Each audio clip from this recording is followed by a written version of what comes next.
Good morning and welcome to this meeting of the Public Administration and Constitutional Affairs Select Committee. Today the committee is holding its very first session in its inquiry into mission government. We will examine what the key components of a mission government are and the extent to which the government has put them in place to achieve its 5 stated missions.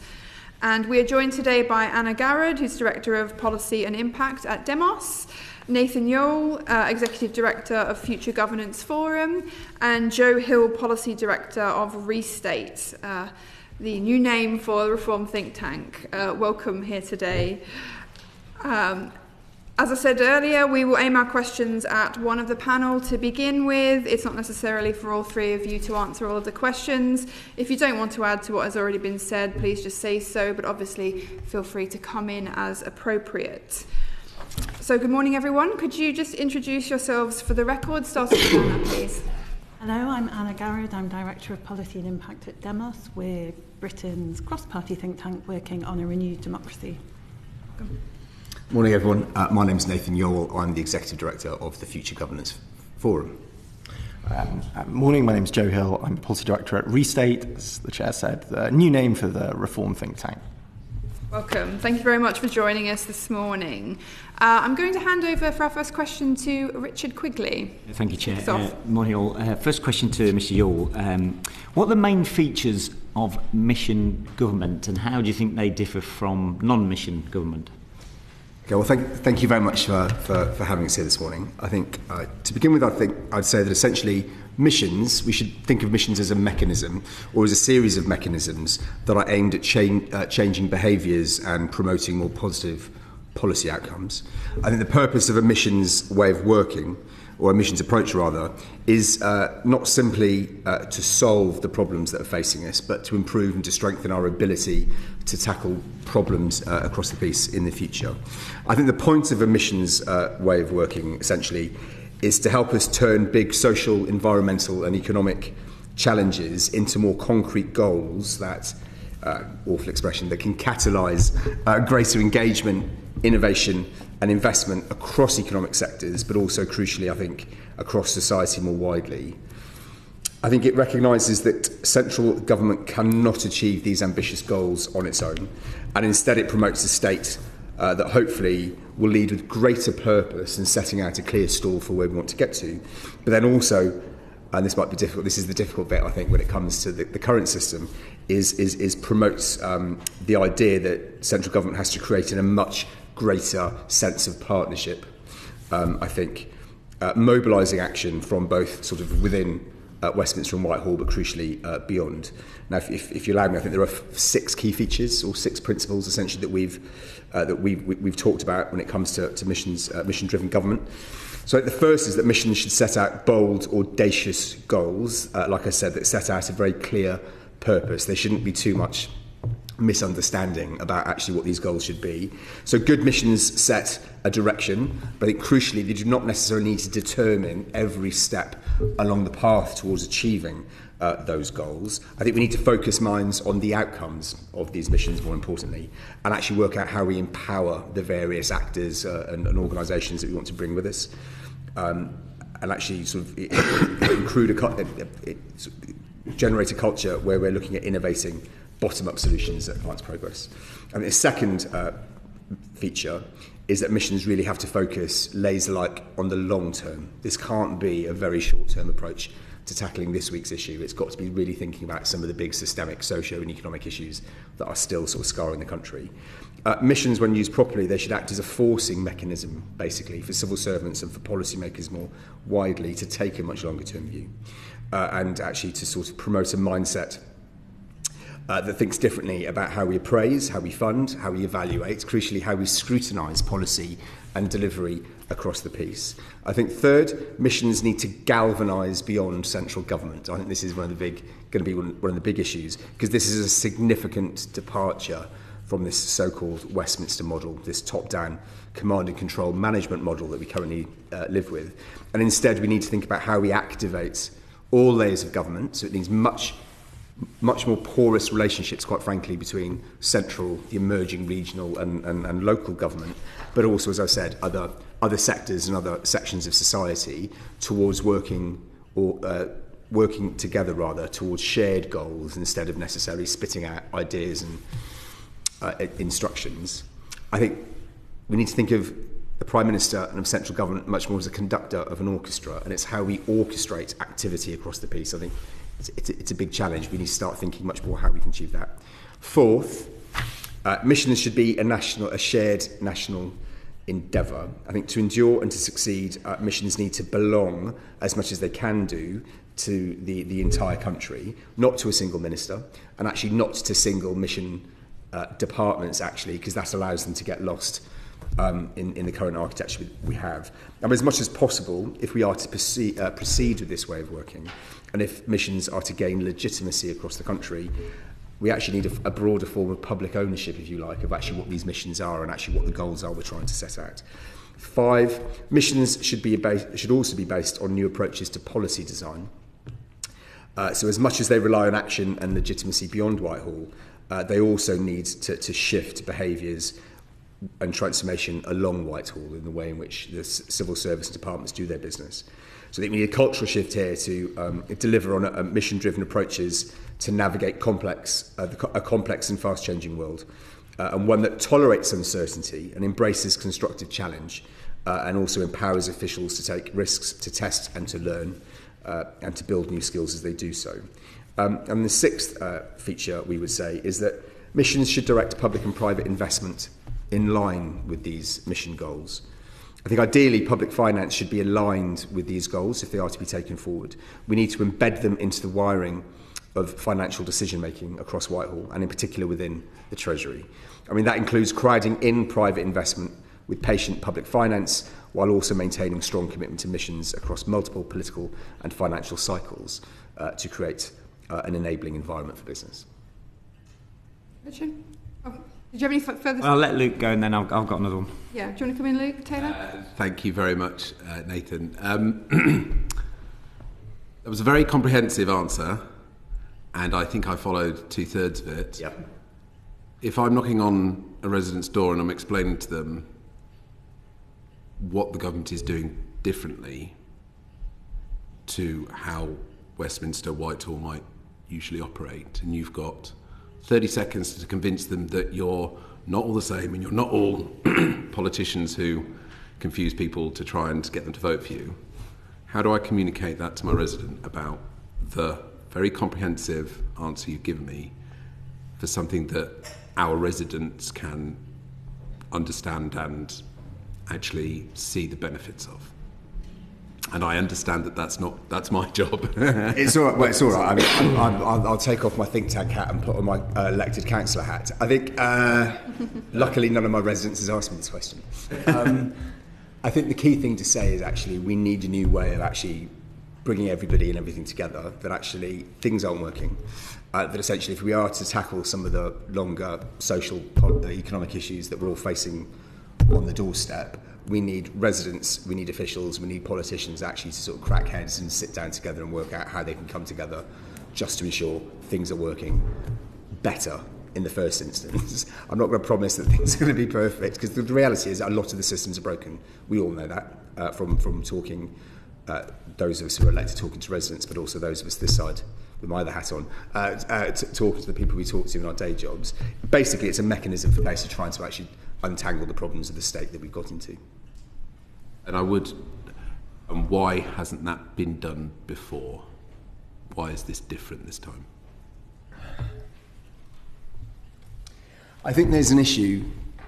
I do not think this is a form of sort of public innovation that would have gained much traction 20 years ago, when you're thinking about being stuck in a public management cycle coming off the back of the 1980s and the 1990s, and the way in which the market was allowed to take greater, to have a much greater impact on the delivery of public services. I think, quite frankly, and actually, since the crash in 2007-8, this country's not been working properly for a variety of reasons, both political and economic, both sort of intrinsic and extrinsic. And we've got to the point, I think, in the last 5 years, things are just not working. We need actually to be much more grown up about how we come together to make the lives of people that you're elected for to actually be much more tolerable than they are currently, and hopefully much better in the future. This is a question just for anyone who wants to come in necessarily. Do you think that there's a good understanding, both within Whitehall and outside of Whitehall, of what mission government means and some of the processes that are involved? Or do you think that there's a bit more work for the government to do on that front? Anna, you're nodding. Do you want to come in? Yeah, I can come in on that. I think through our research, we make the case there isn't a cohesive understanding of what a mission is. Kind of standard understandings often are rooted in what we call technological missions. So, for example, the COVID vaccine sprint, which was or landing man on the moon, that they're technological missions which require technological innovation and much more discrete. The actors involved are actually identifiable, and the processes towards that you need to drive towards that goal are much more linear. The government socio-economic missions are very different in character. They're dealing with a lot more uncertainty, a lot more complexity across the system. And so the language we sometimes use to talk about missions, like mission control, doesn't translate well to dealing with that level of complexity. I think it's also, I think it's difficult for governments to have the courage to commit to a small number of goals without feeling the need to describe all the challenges they're facing, or indeed the business as usual of running government as well.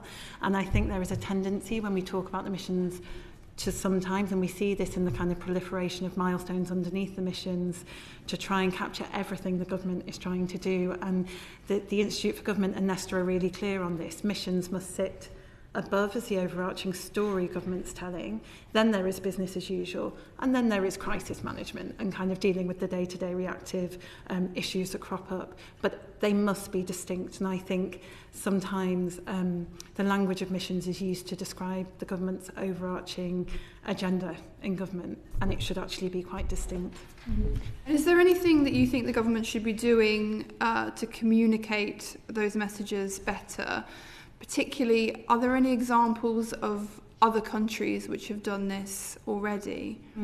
I mean, my panel members may be able to come in on international comparisons because our research focuses on the UK. I know Taiwan has adopted mission-driven approaches on certain issues really, really well. I think communication at all levels is really clear. So there's one thing about communicating with the public and those questions you might get on the doorstep, but until other parts of the system itself feel aligned around the missions and that sense of shared ownership, what you're not going to have is a message that's consistent across local government and involved, civil society, business, all those actors that we need to be involved in the delivery of missions. So it's communication with the general public, but also getting that alignment across all the different actors involved. Did you want to come in? Yeah, just to briefly come in, and maybe it's an area to come in helpfully, because I might disagree with the panel members a bit. I think there's a lot more the government should do to communicate much of its mission government agenda, but I don't think it's the case that everyone needs to understand mission government. And I think, to the discussion we were having earlier, I think with regards to the public and quite a lot of stakeholders who will care a lot about mission-driven government, it's going to be much easier for them to be shown rather than to be told the benefit of this. I think that for many stakeholders, engaging with this concept at an abstract level is going to be pretty challenging, and it's probably not that valuable. And actually engaging them on specific government missions, specific outcomes that they want to see, and the value of those is probably going to be a more practical step to getting their buy-in. I certainly think that's true with the public. That's not to say that the kinds of things we hear talking about today, the architecture of Whitehall, the way that government works with local government, aren't important. They're very important. That's why I and others work on them. But I think that with regards to the public in particular, they're going to engage with, do they think they're getting economic growth? Do they think there's less crime? Things like that, rather than, is the government working in a mission government way? And that's fine. Where I think that there's more to communicate about, and the government should be a bit clearer, is with the groups they're relying on to actually deliver this, right? So with, the civil service is a very large organisation, 540,000 people, frontline public services, key investors, other bits of the economy that are going to be crucial to this, where I think this message still hasn't quite landed. And it's very tempting for lots of those groups to fit mission government into the way they've seen previous governments work. The civil service will say, oh, this feels like cabinet subcommittees. We've had cabinet subcommittees before. Let's do some more committees, right? That'll do mission government. That's one microcosm of it. But I think there's more to do in clarity, but I just urge a note of caution. I don't think everyone in the country all the time needs to understand everything about the workings of government. Thank you. And we've got some questions on particularly the Beyond Whitehall buy-in a bit later on in the session. Richard, quickly, do you have any furthers? Yes. So a long lead into a simple question is, mission government should be perfectly natural. It shouldn't be a thing we're discussing as something strange. And certainly if you run your own business, missions are the way to make sure you make money every year. And the simpler the language, the better. But government hasn't evolved this way. So is it evolution or revolution we need? And then around the boards and the setup of the boards, I fully understand that, but that feels almost counterintuitive to what mission government would be about. So part one of the question is, do boards have the potential to thwart mission government in terms of getting too big? And then the actual question I'm trying to get to is, in terms of state capacity for mission government, what are the handbrakes? What are stopping it? I'm happy to come in on the first. You want to go first? Instance. I think in terms of state capacity, but also the tendency of systems to kind of revert back to type, that's a really potential powerful break on mission delivery. I think there's a few kind of levers here. There's accountability systems, so how we think about accountability, and you can already see in the construction of the mission boards a kind of a tendency to kind of drift back to linear hierarchical ways of organising how we make decisions and how we are holding people to account. There's funding structures which I will come on to later on in this session, but there's also ways of working. So to the point, do even the civil service understand what missions are? So civil servants who have been kind of brought up in the civil service to be experts in their field and kind of report upwards on what they're doing and kind of funnel into the machinery of government. This is a very radically different way of working. You've got to learn yes instead of no. Yeah, and exactly, or kind of questions before you even get to yes. So how, why, what if? I think there's, within successful mission approach, there's a higher appetite for risk and failure than we have currently in our system, and that's partly due to the constrained fiscal environment that we're working in. But the civil service needs to be encouraged to be able to innovate. That's going to involve testing, failing, learning, and so a measure of success is, have you learned from that failure rather than did you succeed? And I think there are a number of steps that could be taken to kind of upskill leaders, especially across the civil service, to develop that shared understanding of what this means. Yeah, just jumping in, I think I would agree that if this sticks and it is done properly and it evolves, then actually it does represent a sort of an entirely new model, an operating model for the way in which central government at least does its work, and that is, there's no question about it, that is very much countercultural to where we are at the moment. So actually, I think the reflection I've had on it is that the government has come in stating this is what it wanted to do, but with reflection, it's this issue there were two plates that needed to be set spinning on day one last year when they came in, if this is where they wanted to be. They had to start mending the system as they saw it, that was all the broken bits of the system, to actually just get the system working. So actually services and people's expectations of government got back onto much more of an even keel. And on day two, they had to get the plate spinning about thinking, how do we radically transform it? I think if I have reflection on this, I think coming out and trying to set out the boards and set the architecture up before potentially before the plan for change was published and had an idea where we were going to, that these things might have sort of butted up against each other. But in terms of but I think the reality is, obviously with the plan for change, the government is trying to use that very much to kind of improve the system and improve those services under the mission headings as they see them. But actually now it's got to think about this crunchy piece of work about how do we make it better. In terms of the civil service and capabilities, I think essentially then does need to be sort of reskilling and upskilling of the civil service. It's interesting to see now, obviously, the government coming forward with trying to think about what the new regulations are about consultancy use and consultancy spend in the civil service. We can take a very much a long-term view on this.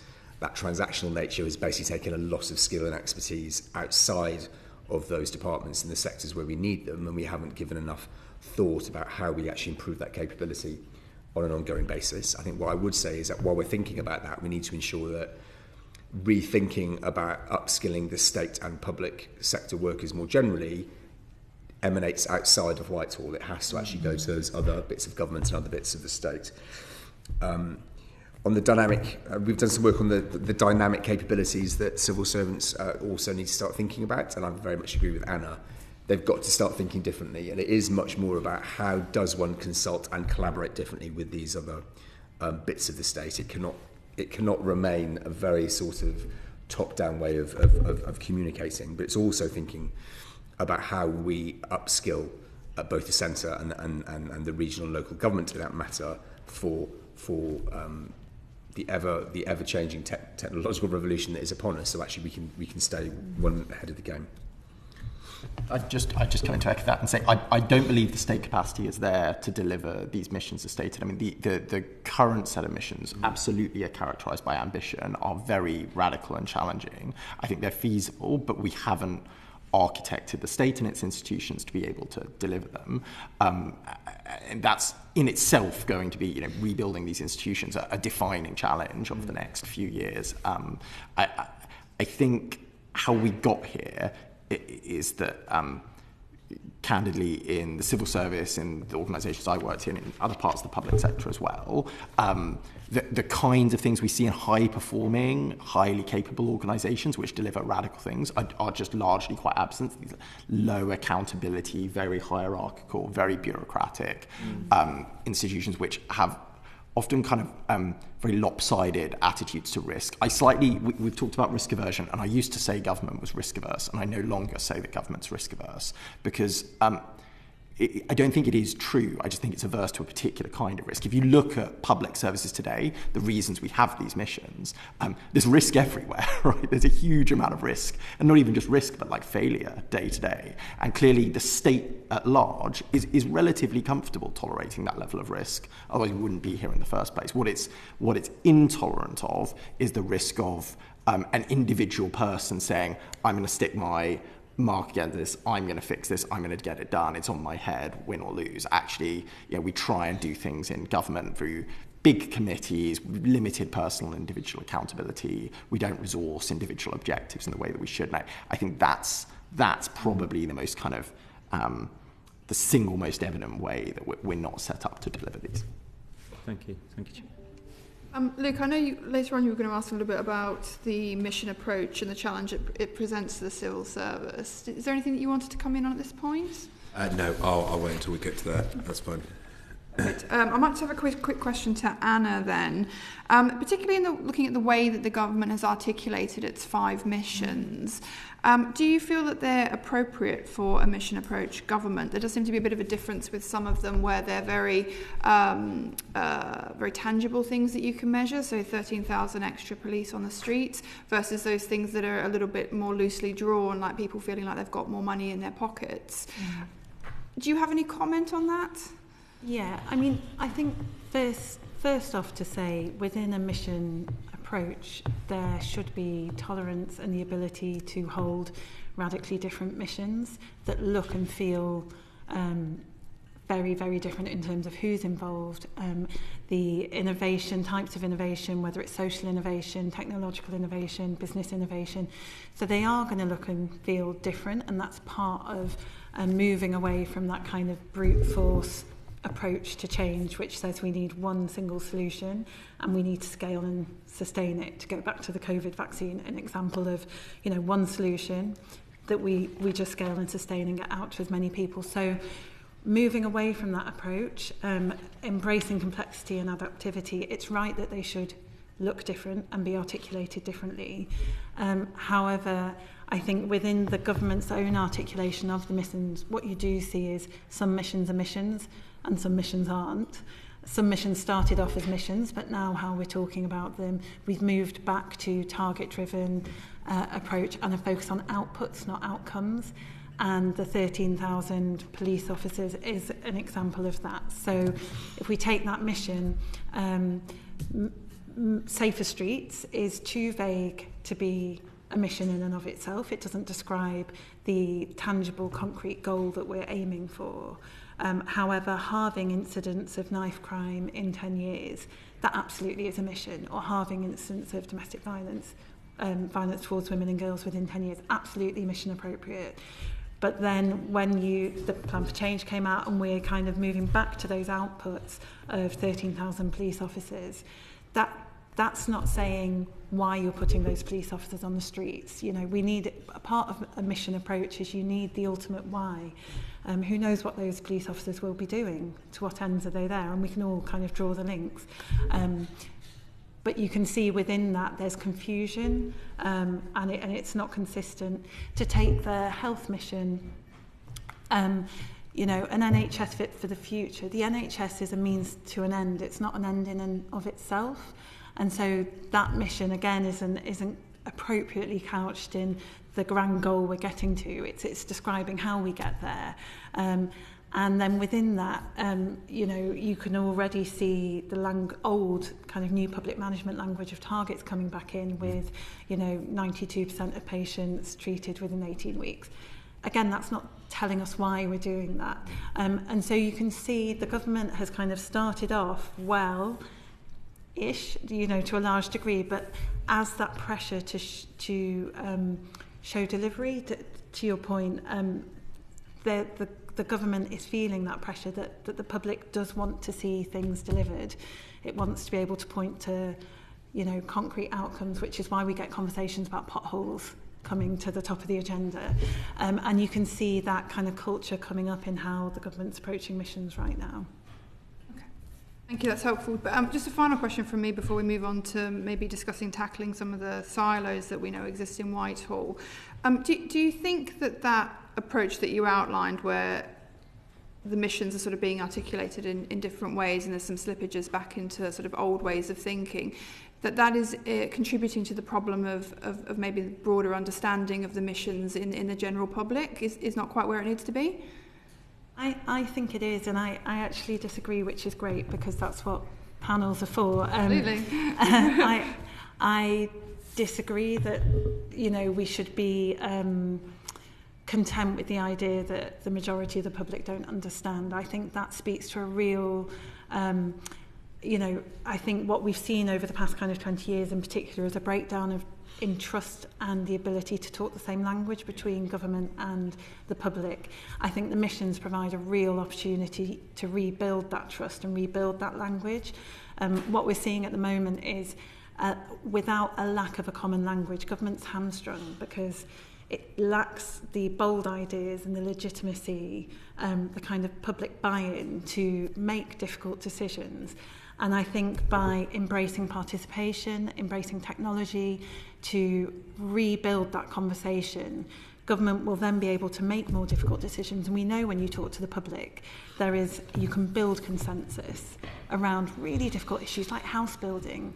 You know, we published a report last week that says, you know, through participatory methods, you can show the majority of the public are MIMBYs, not NIMBYs, so maybe in my backyard.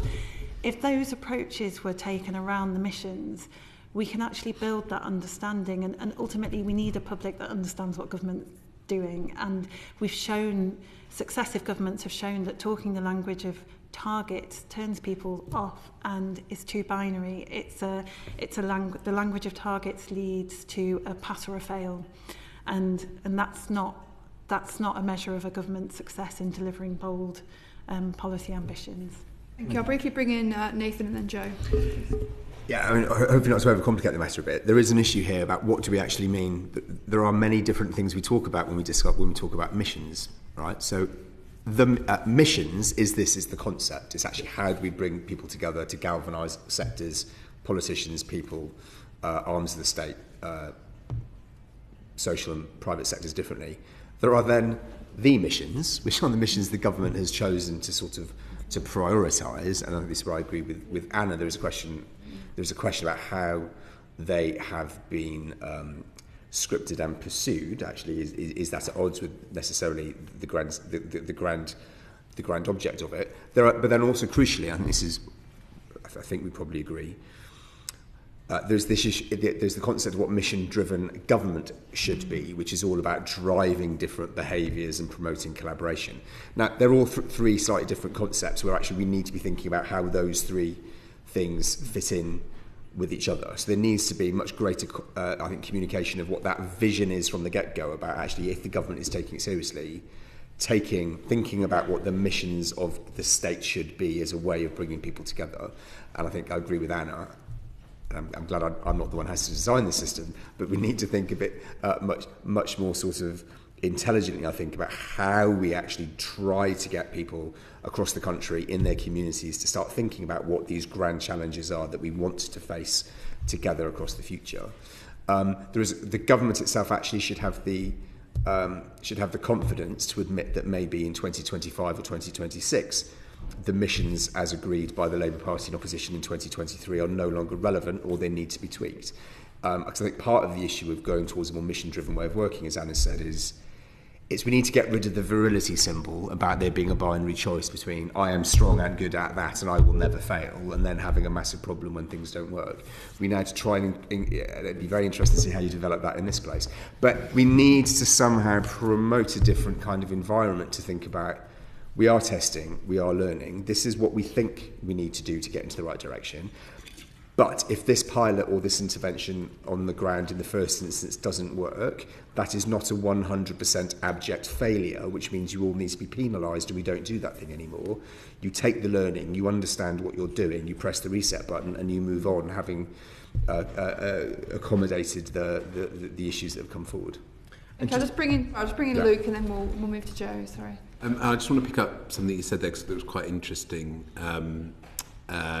If things aren't working, I think that do we need to look at how, when evidence changes, when something's been tested, big things have been tested, and I will potentially suggest that some of the fiscal rules could be revisited to better suit the missions. Do we need to get braver and more confident to say, well, look, this isn't working, this test hasn't worked, it's not delivering the growth that we want or the ability to invest that we want? How do we get the missions then to take into account those bigger questions? And you talked about the manifesto, the election was one on how do you make government and the delivery of the missions more able to deal with the change of circumstance?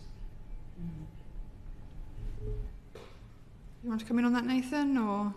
Well, I agree with you. I'm not sure. I'm just not sure. I'm not sure. I don't have an answer necessarily.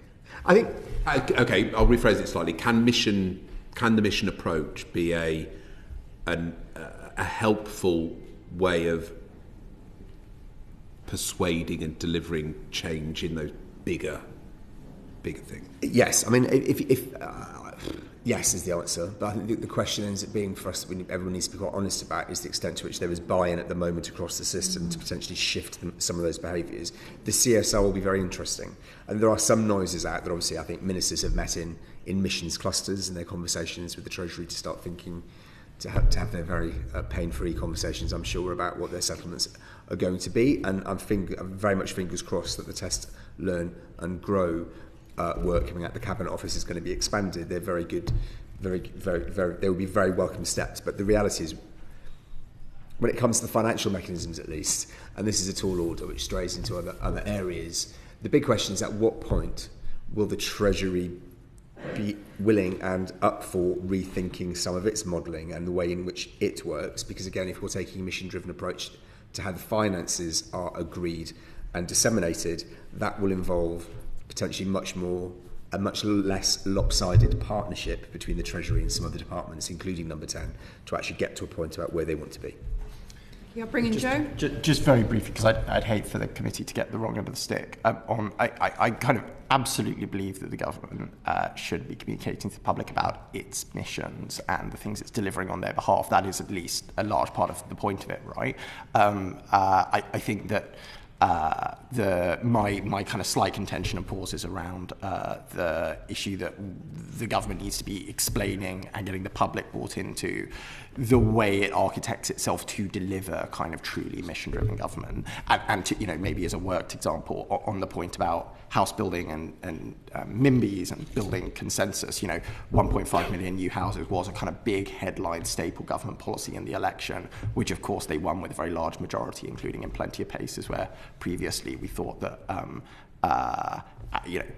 big consensus around house building would be tricky. So I think we have principles around that. And just on the targets point, because I think it's really important, there has absolutely been a breakdown of trust between the state and the public. I think that's not always clearly around the existence of targets. I think often it's around having set and announced targets and then not meeting them and not being prepared to do whatever you need to deliver them, or indeed in the first place setting highly unrealistic targets. And that's where the trust comes in. But the challenge of an approach where we can't talk in some kinds of concrete outcomes, because again, I'd agree that more police officers on the beat is not an outcome and a bad measure, but in terms of more money in people's pockets, those are the things the public care about. They are the things that they hold the politicians to account for. And I think one of the dangers with the kind of every policy everyone needs to understand all of the complexity of all the way across the country approach is the public probably aren't going to do that. And so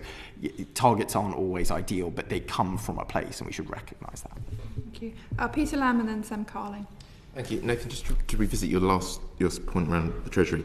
I mean, if the purpose of mission government is to try and break down the silos, I find it very interesting that we're still couching all of our conversations in these terms of having to approach the Treasury. Surely the purpose of some of these mission boards should be bringing the Treasury into that decision-making process and ensuring that they're fully sold on the objective.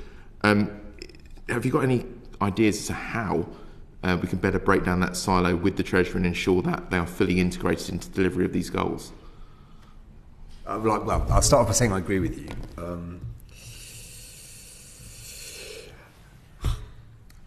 The main thing I think that needs to happen is, I mean, as you'll know better than I do now, being here, is the extent to which most processes are emanating from Whitehall full stop, but the Treasury in particular, when it's dealing with the rest of Whitehall, it's very much this is what we've decided. It's up to you. You have to then start thinking about how you look at it. I think it would be much more helpful if we could have a much more collaborative approach, with the Treasury and other Whitehall departments about thinking what needs to happen. So it's much more a case of actually when they come into settlements that the total settlement could be agreed between the Treasury and departments, but then we say to departments, you decide actually how you're going to be allocating some of the or have a greater extent, to much greater extent, you can agree how you are going to allocate your total grant from the Treasury this year, and then make those decisions yourself, hopefully, in much greater sort of dialogue with the arm's length bodies and the other people that you're essentially funding. But also, I think we're looking at how that can be done outside in local government. We might come on to it later. Obviously, I would argue that we need to start thinking again about the total place argument, about actually how we have a much more mature relationship with local and increasingly regional combined authorities, for them to be setting the priorities in their areas instead of actually having everything or most things sort of checked off a list by the Treasury. And actually, again, there are very encouraging signs there, looking at the spending review with the integrated settlement pilots that we're expecting to see in both Greater London and Greater Manchester. So I think, off the top of my head, I think those types of approaches, where there is a much greater, honest set of conversations early doors, where there's much more give and take between the various departments and bits of sectors of the state, I think would be a welcome first step. Okay. So we're trying to build co-production into Whitehall, not just on the ground. All right. Yeah, thank you. Brilliant. Sam Carling. Thank you very much. This might be a question for Joe in the first instance, just based on your written evidence. I think the main institutional change we often talk about in relation to mission government is the introduction of the mission boards. Do you think, as things currently stand, those are sufficiently equipped to put the priority on the missions that they need and kind of overcome or start to overcome silo working between departments in delivering them? And no, I don't. But I think there's a limited amount that how you set up a committee can be the kind of decisive factor of whether or not we manage to deliver on these. And I'm conscious I'm addressing a committee right now, so I don't want to kind of bend it out of shape. But you know, I said earlier that the mission boards, as we're seeing them develop in Whitehall, I think are largely being treated like kind of cabinet subcommittees that came before them in different shapes and sizes, and they've always looked slightly different under different governments, but never, you know, the model is broadly the same. And I think that kind of senior forum for decision making and trade-offs about the best way to execute challenging missions and getting buy-in is crucial. But I think as you're getting at, without some kind of sort of central will and capability to then drive those decisions forward, it falls apart.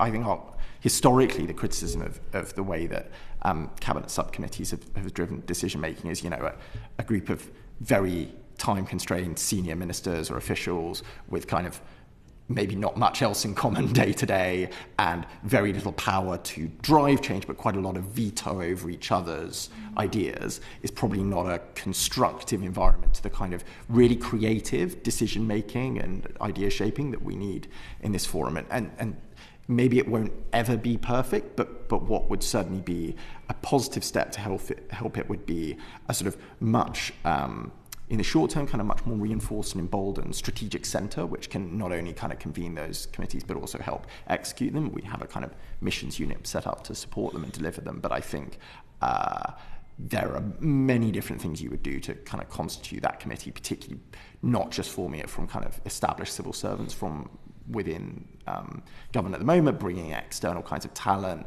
and expertise in particular missions into that unit would maybe be the bigger difference maker than a slightly different setup of a committee. Okay, that makes sense. I mean, so on a related note then, notwithstanding that, who do you think the key stakeholders are to be included on these boards or a committee like that? So usually what you want to do is construct it with as many of the relevant ministers as possible, but people who, you know, it's a cross-departmental spread, because most of these missions have a kind of cross-departmental component to them, but not to the extent that it's sort of a room packed full of people, you know, beyond a number who can reasonably get together and take a decision. One thing, and we've sort of already talked about it, but I'll just bring it back in, which I think is crucial, is the involvement of the Treasury in these decision-making processes, you know, bringing Treasury ministers, particularly the Chief Secretary of the Treasury, into those kind of forums, and recognising, you know, you can't write a kind of budget for everything by committee, but ultimately the Treasury at a very senior level understands the kind of decisions that are on the table and the trade-offs that are being made, and then once we have budgetary settlements, it is prepared to kind of be involved, but also not be dictating, you know, how every single pound is spent. I think that balance is really important, but yeah, definitely involvement of the Treasury in particular is crucial. In terms of that point that's being made around missions being not just something the government's working on, but something broader society tries to get behind, any external stakeholders you think it would be valuable to have? Absolutely, but actually I think you know, there are senior external stakeholders you'd want to bring in, maybe from industry and maybe from local government and frontline services as well. But actually, oftentimes, you know, adding more of those people into a committee is not necessarily the best place to use their time and expertise. And actually, you don't want, one of the things we're really kind of critical of in government is groupthink. So particularly the senior official level mission boards, I think, involving people, whether they are civil servants now or for working in other places, but involving them in decision making and bringing in external perspectives is really, really good. But actually, you know, some of the most value you're going to get from that kind of expertise is not, you know, a board which meets every few weeks, but is actually day to day on the ground doing some of the work, rather than in what can be kind of very high level meetings. Nathan, did you recommend? I think I'll disagree slightly. Only slightly, though. I think our sort of our advice before the election and our public thinking last year very much was that setting up the mission boards essentially as cabinet subcommittees was a mistake, actually, because for very many honourable reasons they just then get recalibrated into the system. but obviously they do not have sufficient, they wouldn't have the sufficient status that we were calling for, to your point. Is it Sam or Mr. Carling? I'm not quite sure what to call people in this setting. I'll call you Mr. Carling. Is actually, if you want to make a statement that this is not just government doing things to itself, and we genuinely do want to be bringing in stakeholders in a more meaningful sense than potentially we have done before. I think our recommendations were actually that the mission boards need to actually bring people together and sit outside the cabinet structures, and then we just have to find ways of making that work. But it comes back to Anna's point as well earlier on. The vision for the government, the missions have to be the Prime Minister's vision. We need the central vision emanating out of number 10. And actually, and if that is the way forward, government has to bend its way of working to make this work, which includes ensuring that these things can be more than a cabinet subcommittee, and that we will make it work if we are bringing quote unquote outsiders into the system here to actually genuinely be able to kick those ties and to help promote things in a different direction. Yeah, Anna, do you want?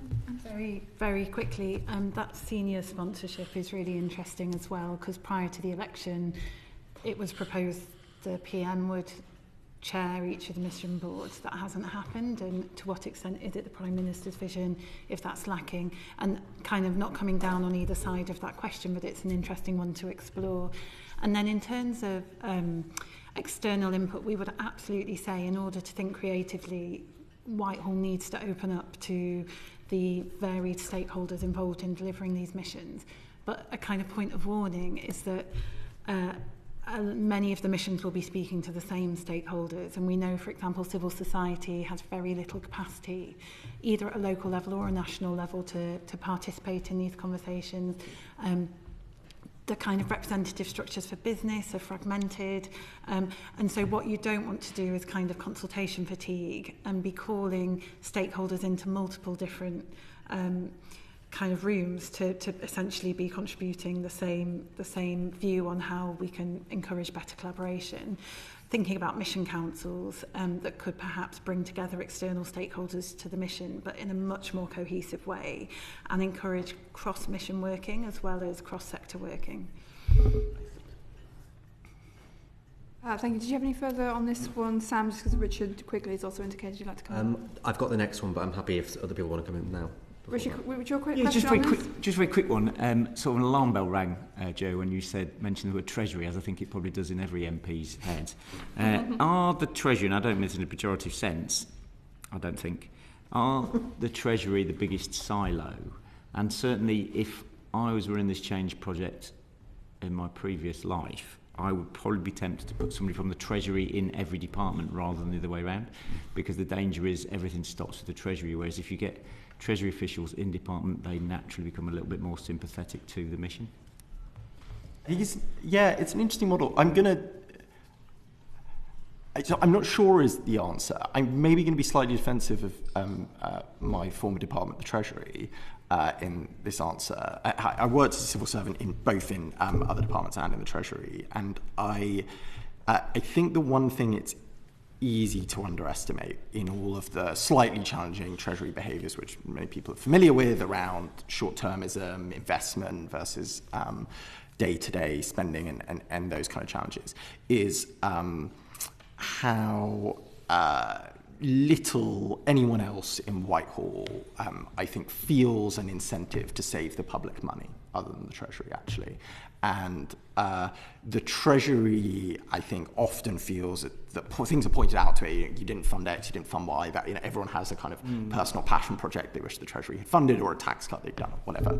But they would often say, you have no idea how many really terrible ideas for spending we have had to block every single day because no one else, and I think that is true, very, very few other officials feel any particular incentive day to day to save the public money, to say, no, hang on, that would be a waste, let's not even bother asking the Treasury for that. And when you have a culture like that, which I agree is not a good culture, then it's a bit like the saying, when all you have is a hammer, everything looks like a nail. So often Treasury behaviours can be unhelpful, but again, they do come from a place, and we need to understand that bit better. I like your model of kind of how can we drive more financial control, trade-off understanding, appreciation of financial risk in government departments, or indeed in local government, single integrated settlements, public finance. Because at the moment, I think the challenge is, the consolidated budgeting guidance that Parliament approves and the Treasury executes public spending on behalf says, the Treasury cannot let a bit of central government go bankrupt. It can't let it run out of money. It always has to, if they ask for money at the end of the year because they think they're going to run out, it has to give them that. So to some extent at the moment, the buck always stops with them. And I think that's why the Treasury feels it has to take challenging cost control issues. Where that runs up against missions and these ambitious ideas, particularly in a constrained financial environment, should be very obvious. And that's what we need to get out of. So the Treasury, I think, is going to have to navigate in the spending review a really tricky balance between finding more money to deliver some of the big set pieces which might get some of these missions going and taking that from somewhere unless we are able to revisit big chunks of the fiscal rules beyond what's already been done. So, and sorry, Chair, but so effectively we're talking about value chains rather than cost saving, because you can't cost save your way to success without investment. So are we saying that the biggest part of education is value chain thinking? Because I get what you're saying about bad ideas, and I believe every single word of what you said, but equally things that look costly up front have a potential over a 5-year period to actually be very beneficial. And I personally don't think that thinking exists. I'd completely agree. Yeah, it's a step shift, but I think it's one that the rest of Whitehall needs to go on as well.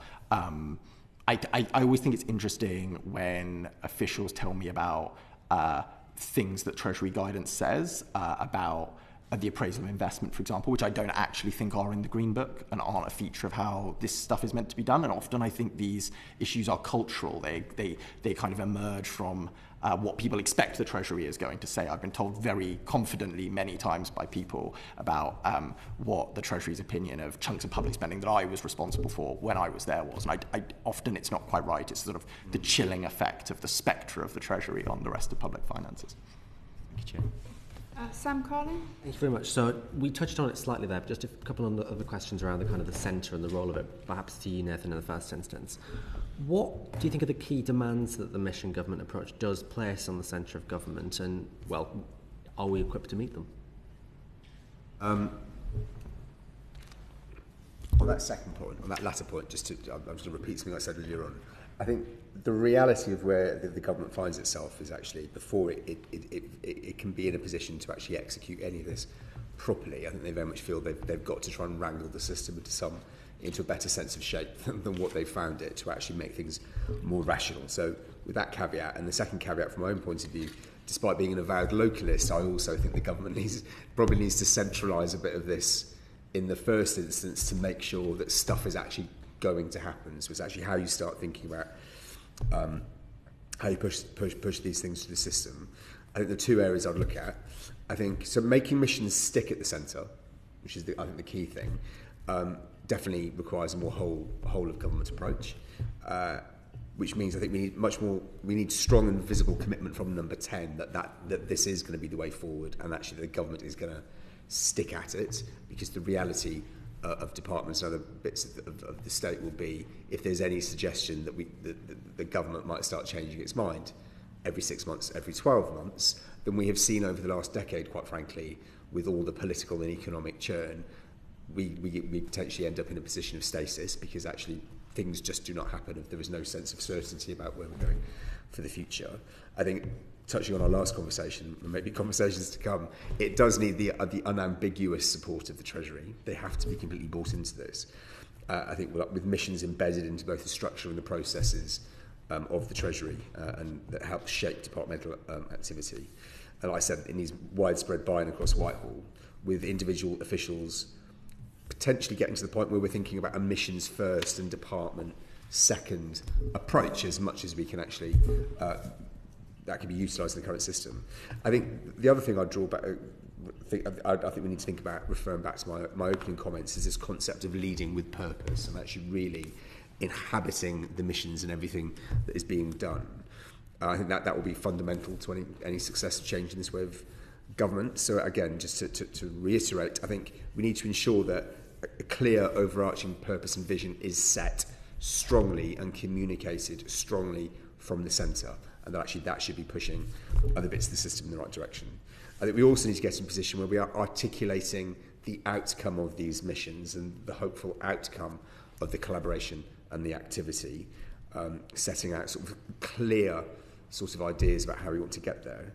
And then also I think we need to be bringing much more sort of sophisticated, as I've said before, it's how we actually increase the sophistication of the capabilities that actually people working in Whitehall and across the piece are bringing with them, so they can actually be thinking differently and working differently to try and pursue these goals from the get-go. That was my follow-up question, actually. So your written evidence talked quite a bit around sort of loss of necessary skills and then structures and cultures as well at the centre of government. Are you able to give us a bit more information around what you meant by that? Yeah, I mean, in large part, I'm repeating myself to a certain extent. It's actually having a much more open culture, that not everybody in Whitehall, there are some fantastic people working up and down Whitehall who've worked in very difficult and strained circumstances over the last 15 years, but they don't have all the answers. I think there needs to be much more outward and open, much more outward focused rather, and open to having those conversations with practitioners and people delivering services on the ground, as well as with communities, to make sure that those lived experiences are properly understood in actually how we start thinking about how we want to pursue sort of policy agendas from the centre. But then also coming back to the point I made about too many skills being externalised, going off into consultancy spend. We start thinking about the challenges facing us. I'm definitely getting to the point now where I don't understand the apps on my phone, so I'm not quite sure I'd be the right person to bring in. But we start thinking about, without becoming overly evangelical about it, we start thinking about the revolution that AI and sort of just technological change is going to bring potentially to deal with communities, have much greater interface with people.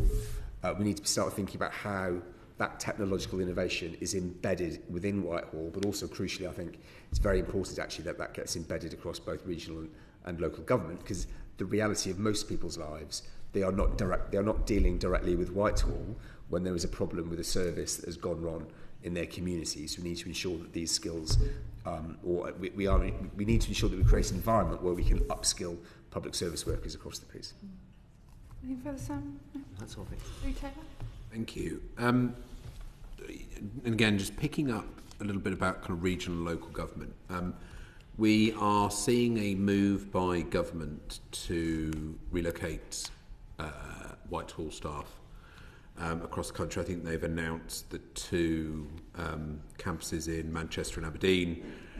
Does the reduction in headcount in London and the relocation of many of them, will that affect the ability for these missions to be delivered in a collaborative way? I think there is this kind of conventional thinking, and I'm happy to be challenged on it, that having departments together, you can work together, you can work across the silos physically easier, and we know about virtual working, we know about kind of online and all that sort of stuff, and it is possible to do. But does the approach to those relocations potentially compromise the ability to deliver in an effective manner? I think, Joe, I'd love to go on that.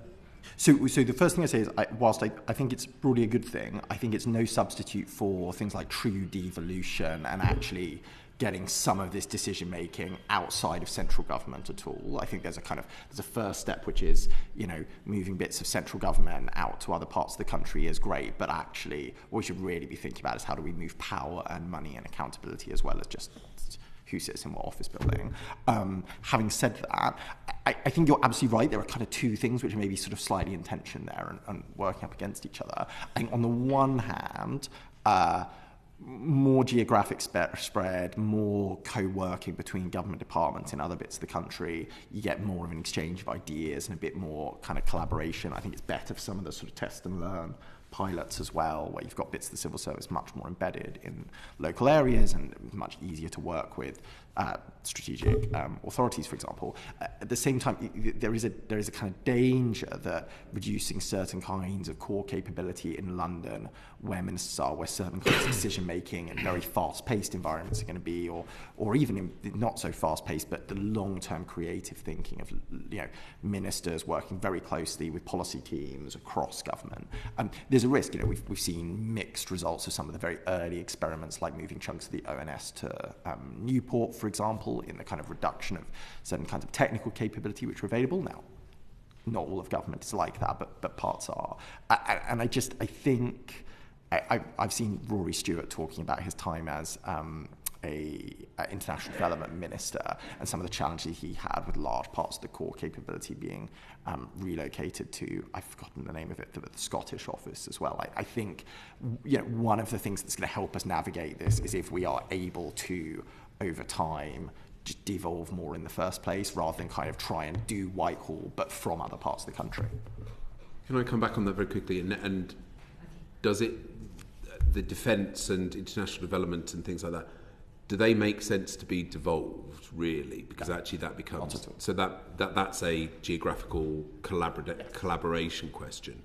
I'm very much interested in and very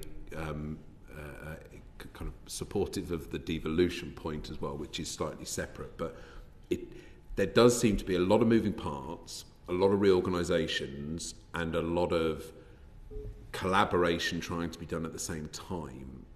That are there, and I know we talk about risks and being tolerant of risks, but when I was in industry, and instead of working with 5 missions, it was 5 corporate pillars, and you then delivered your business as usual, your projects and your crisis as parts of the business. The fact that a business as usual, or the fact that a change might be that a particular concessions outlet didn't work or was in the wrong place, that's a failure that really doesn't affect anything. But if we're talking about key functions of central government, and if they fail or if they're not particularly effective, that's people's lives that are potentially irreparably damaged.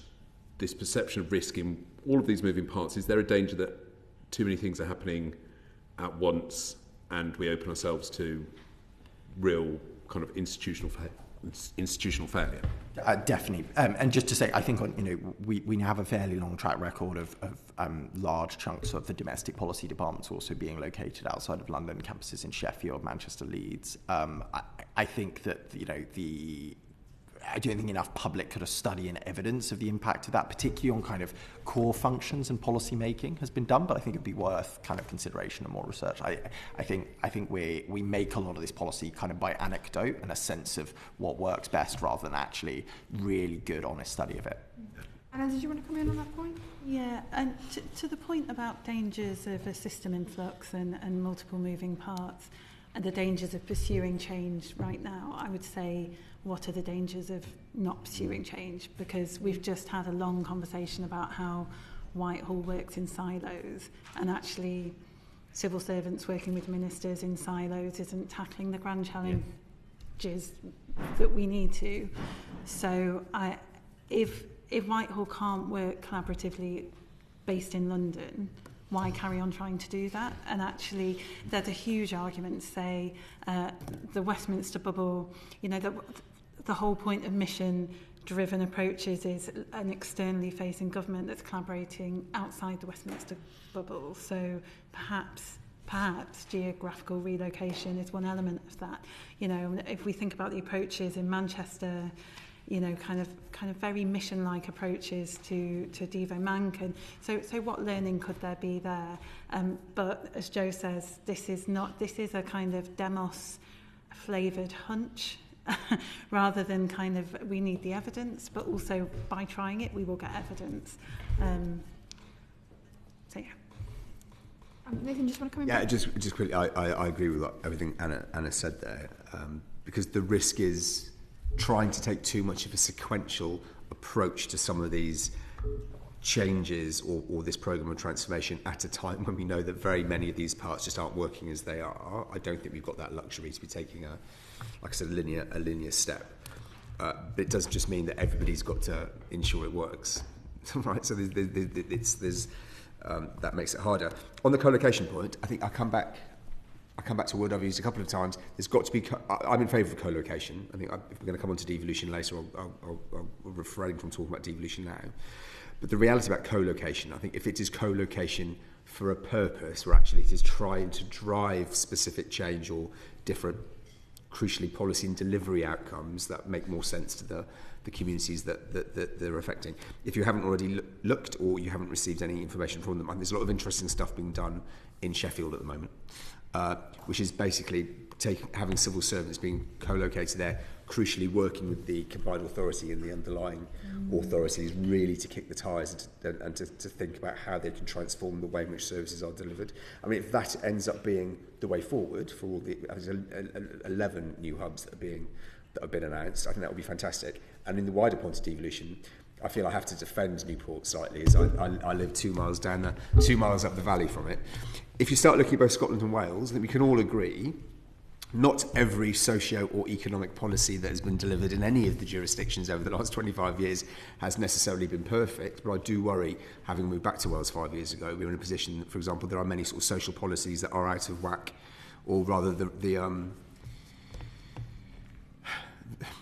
some of the socio-economic outcomes in Wales have not improved, quite frankly, off the back of 20 years of devolution. And if there is an opportunity where you can actually have a grown-up conversation with co-located civil servants and then, crucially, ministers and politicians from the two jurisdictions to start thinking about how you can improve upon that, I think that's definitely something we should be encouraging. I'll probably be excommunicated for saying that. Charlotte Kane. My question is initially for Anna, and it's about accountability.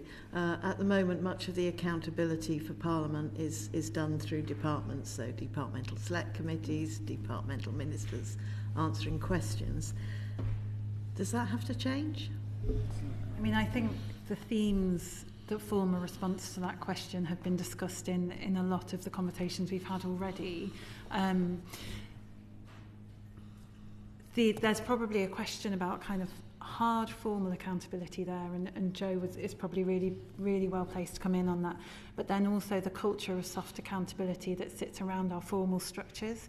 So actually, if we had a civil service, a government that was geared towards the missions, where there was this attitude of stewardship rather than command and control, so empowering civil servants to work cross silos with ministers, but also facing outwards. The formal accountability structures may be good enough, but without that kind of soft change very challenging soft change in ways of working and kind of soft accountability, how people are measuring their own progress, probably not. So it's the question to which, by changing formal accountability structures, you can drive that cultural change, or does the cultural change need to happen before you change the structures? I appreciate I've answered kind of half your question there, in terms of it's a yes and a no. For me, I don't have a clear view on whether they definitely do, but what I am sure about is it's both looking at the structures and the ways of working and attitudes around accountability in the system. So if we didn't change the accountability structures, how would we be able to assess whether those soft changes were happening? That's a really good question, and I think that's contained at the kind of crossroads between those two, changes in ways of working and attitudes and skills, so upskilling across the civil service, and then the extent to which formal structures can actually drive this approach across government.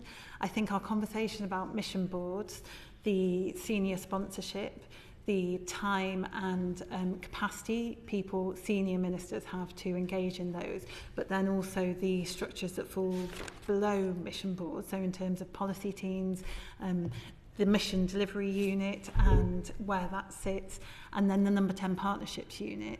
These are all really important vehicles. If they were working well, my question would be, what other formal accountability structures would we need around them?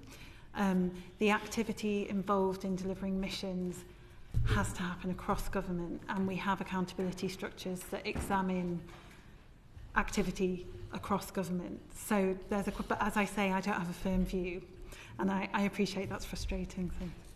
Can I maybe just quickly come in? My take would be that if the government is going to sort of use these missions as it's the driving its biggest kind of changes, transformations, and most important priorities, then there's absolutely no reason why Parliament shouldn't reorganise some of its accountability in rooms like this and venues like this around that. And you can think of lots of different models, joint committee hearings or new kind of mission-based committees. I think those could all work, but I guess the sort of reflection, the one reflection I'd have is it'd be good to not lose sight of the kind of sometimes boring kind of business as usual of so much of government, which is, although, I think the areas that the missions cover probably describes like 80% of public spending or something, to give you a kind of overall view. Obviously, the specific milestones and targets within that are unique to particular areas. They don't cover the whole of the NHS and what it does, for example. And it is important for scrutiny and accountability also not to lose sight of those. So that kind of rigorous departmental accountability, public accounts committee taking kind of accounting officer view of public finances in particular, I think is well worth maintaining. Can I come in on that as well? Yeah, I think one thing we haven't discussed in depth is how data is used in the evaluation of the missions and also to inform the progress and direction the missions are taking. And if you look at kind of the literature around mission approaches, the idea of rapid feedback loops in the system is really, really important. So, if we look at formal accountability structures, an election every 4 or 5 years is not a rapid feedback loop. So, even a committee hearing kind of every 6 months may not be rapid enough, but well needed. So how are we using data, and this is across all tiers of government, but also capturing data and insights from outside of government as well to assess the progress? I've not heard enough about that within the mission approach so far, and what that rapid feedback loop may look like is using AI and technology to get citizen views carefully and on specific questions, but also the views of industry partners and civil society. You could take a place-based approach as well, and those rapid feedback loops will help accountability however we structure it across the system. Yeah, just quickly, I mean, there are 3 other challenges, I think. I don't have an answer to them, but I think we need to be mindful of. The first one, I think Joe has alluded to it. There is a challenge to those of you in this place about how Parliament rethinks itself. If missions ends up being a medium to long-term keeper, it's how does Parliament reorganise itself and rethink about how it scrutinises that form of government, because at the moment you're still essentially scrutinising the same way you would have been 150, maybe even 200 years ago. The second challenge is to central government specifically. It's actually how do you achieve some kind of collective accountability that if you are bringing people on board and you are bringing on other bits of government in the state on board, you are collectivising both the risk and the reward by bringing others in. So actually, how can you? Then the question is, do you still just want that sort of scrutiny accountability to sit with central government and not include the other units you're bringing in? It's how do you conceptualise that?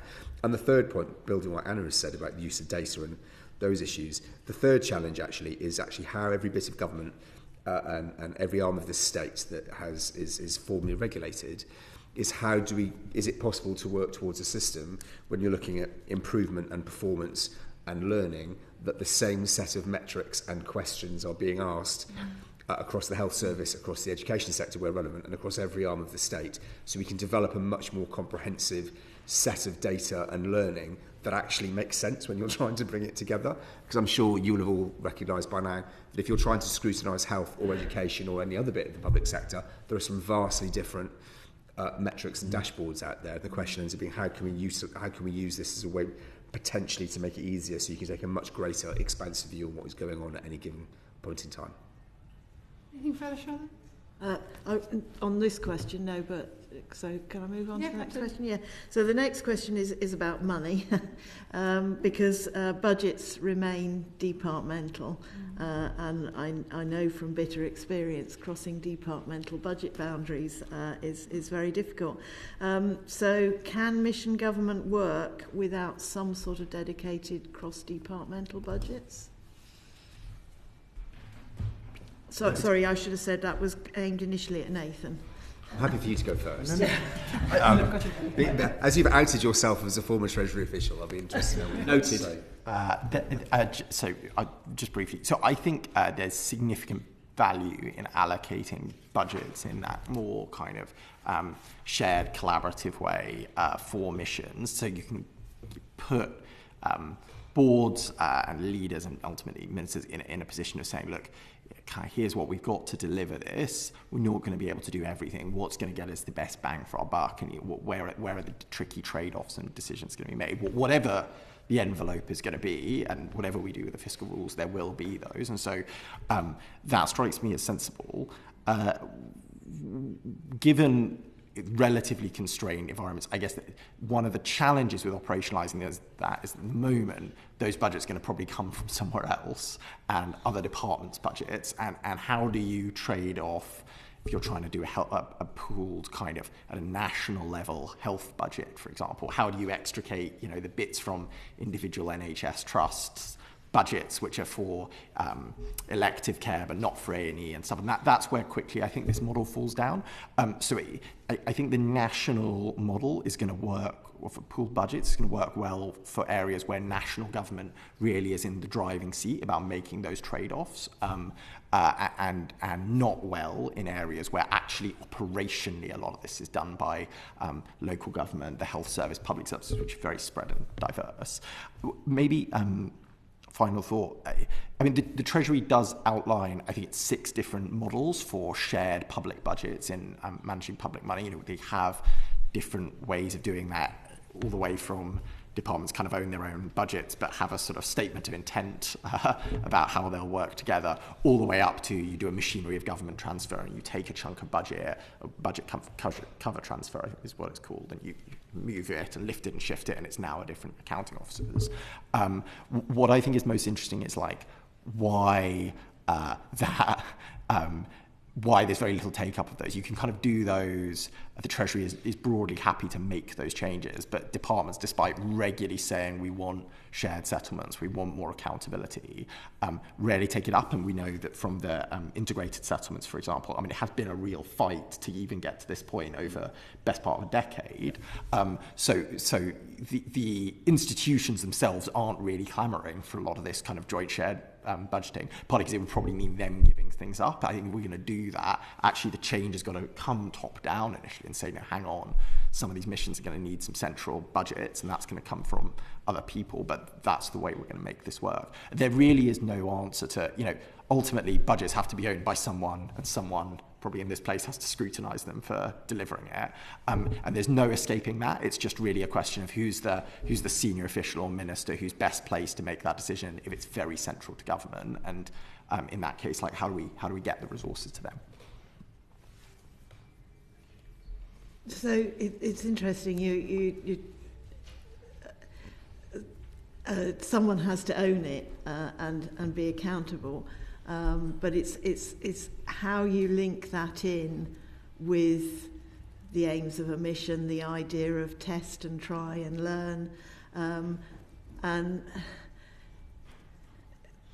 it's not just that we budget departmentally, we also budget in quite a lot of detail. And as you go further down the existing hierarchy, so you go from departments to local authorities or to quangos, the detail that's required in the budget gets more and more. The reporting back on changes from those details gets more and more. But if we're going to deliver an overall mission, don't we need much more flexible budgeting? To use a phrase I've come across before, beyond budgeting, where you have the clear goals, and you have an overall pot of money to help you deliver those goals. But then, yes, the NHS and the education department and whoever have to come together and agree how best to spend that money to deliver those goals, what they're going to try, how they're going to test it, whether it then gets more money. I've never come across the beyond budgeting phrase before, but I think I can see what you're getting at. And certainly for avoidance of doubt, the model of you have to have accountability for budgets doesn't necessarily mean and it's going to be prescribed to you how you execute, how you use that. To me, that's not accountability at all. You're putting someone accountable for a decision you've made. So I completely agree with that. I think that the model ultimately of devolving more of this decision making, be it formal devolution or driving it down, out of the Treasury, down through government departments to people on the ground who are best placed to make those decisions, is good. I think that involving stakeholders in those allocation processes is key, particularly at a local level. But I'm going to just try and make space for ultimately someone has to be accountable. I think when it comes to the use of the public's money, it might be a couple of people or a small group, but one of the challenges of getting good value for money and efficiency and making sure we don't have huge amounts of waste, I think, is making sure that there is a clear line of sight to who's accountable for that budget. And so that's my only hesitation in this model. I think we can all be clear that essentially for this to work, money has to follow the missions, not simply be in a case that actually the missions are running around trying to work out what money they can just about sort of get from the chance at every given moment in time. So the question is, again, if we're going to take this seriously or as a new sort of way of thinking about government, it's as well as obviously having, and no one is suggesting that the responsibility for the short to medium term financial management of the country should remain with the Treasury, but it's also actually, but what is the role of the Treasury and what is the mandate of the Treasury in thinking more expansively about the medium to long-term transformation of what we're trying to do and how we get there. And I think that will be an interesting set of conversations, but I think we need to have them. So it's issues around actually how they embed that mission thinking into the structure of the Treasury, so they can be much more open-minded about it from the day-to-day. Also about operations and appraisals and those types of frameworks. So they're not only just concentrating on balancing the books, which they need to do, I'm not suggesting we don't do that, but also how we use public money to support the delivery of the 5 missions as they're currently set out, or as they might be in 2 or 3 years' time, or in the next administration. Because I think one of the issues we're talking about, obviously there is a need, growth is the paramount importance here, but growth also has a direction. There is a rate of growth that we need to be aiming for to ensure the country is in a better state economically and financially, but actually it comes back to that word, what is the purpose of the growth of that economy that we are looking for?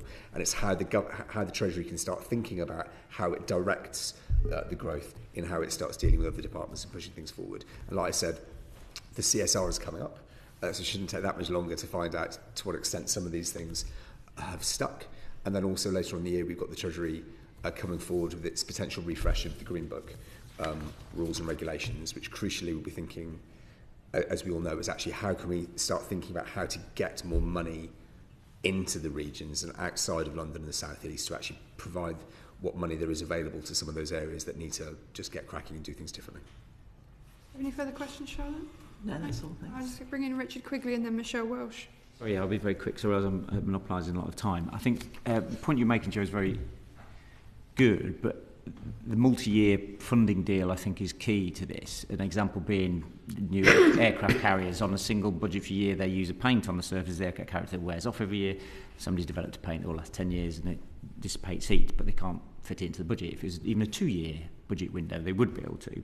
But I also think the phrase public money is becoming quite dangerous if we're moving into mission government, is because public money, I think, can stymie risk, because you think everybody that pays tax thinks they've paid for everything 65 times over. Even if you pay a very high level of tax, you're not funding an MOD on your own. So I think the phrase money for public good is something we should think about, because that changes or resets our relationship with how effectively it is government money, let's be honest, because the public have very little control over it other than voting every 4 or 5 years. And also I will go back to this the growth thing. Is there's 2 strands to growth in any business. You can pursue volume, which is what you see supermarkets do, or if you're a smaller business, you can pursue value. And I think we need to work out as well, as a country, what are we pursuing? Because one is quite extractive and the other one actually can be for the good of the nation. And I guess that's more of a statement than a question. Sorry, Chair. I'll invite the panel if anyone has any burning comments. No. Otherwise, we'll note that and open it up to Michelle Welsh. Hi, Anna. So the missions are supposed to mobilise devolved and local government. How can this be achieved, and what mechanisms are there to coordinate this within Whitehall? and outside of Whitehall. The regional devolved governments are crucial to all of the missions. I think that the main challenge here is aligning priorities across all tiers of government, which is notoriously difficult, full stop. There are times when policy differences, both at kind of devolved but also regional, local levels as well, policy differences come into play, and we can all think of examples where Wales and Scotland, Northern Ireland have been on a different page to London, but also political differences as well. So those tensions are incredibly important, and to tackle, and with the aim of kind of empowering a system to work around a goal. How do you not say you have no choice in the goal? You all must be empowered to work towards it. And there's that danger that even in attempting to mobilise devolved regional local governments, it still feels centrally dictated. And there's a question there that, this horse has bolted, but, how we come up with the idea, the what of the missions in the first place, and how do you get that shared ownership? And there's a strong case to say actually shared development of what the missions are in the first place would be the first hurdle in mobilising different tiers of government. I'll leave Nathan to talk about kind of devolved government in more detail if he wants to, but thinking about local government in particular, you're looking at a tier of government that is hollowed out in terms of funding, capacity, it's on its knees.